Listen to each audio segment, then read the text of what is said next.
I'm hopeful they'll listen to this chat. Now, Bill in Alabama raises a point where he says sometimes people are in such hopeless situations. Someone who's in a nursing home and doesn't have any family and feels like they're, what's the purpose of my life? Or someone else who has another hopeless situation. And he says, why not just end the pain? He says, why not end it with a sort of life bankruptcy and awaken with a chance for a new start? What do you have to lose? At a worst case, you awaken in the same state as before. At the best case, your hopelessness may offer you new opportunities. That's a great question because it's one that is posited to us by the so-called carnal mind, trying to convince us that there's a reason to give in to death.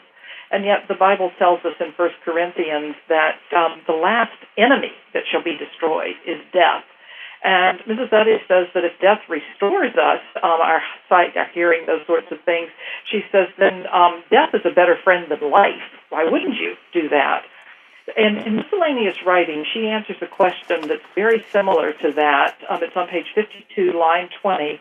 She says, if this life is a dream not dispelled but only changed by death, if one gets tired of it, why not commit suicide? It's a very short little answer that she gives. It's just one paragraph long. But the basic premise is, would a student in mathematics give up because he hasn't proved the very first rules of math, let's say addition and subtraction, and he says, I can't get that, I haven't done it, so let me try a calculus problem, maybe I'll be better at that. And she says, that's just silly. If you can't do the basic things, you make it worse by trying to take on the next problem.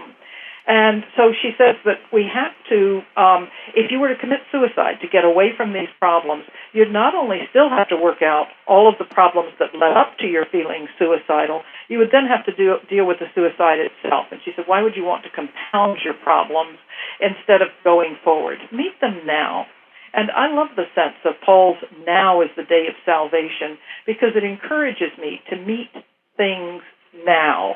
In the Bible, no one met a situation that was impossible for them to overcome with God's directing, with God's inspiration, with that healing presence of the Christ. And because they didn't, then I don't think we find ourselves in truly hopeless situations.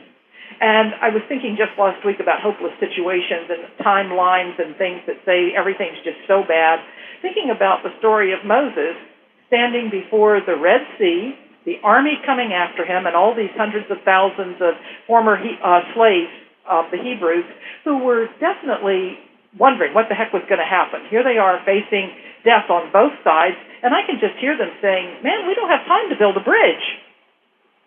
And if that's all we're thinking, and then we're hopeless. But Moses had a different viewpoint, and he was ready to listen to the divine mind and find an answer that I'm sure nobody else thought of. I'm not even sure Moses thought of it. I think he just witnessed it.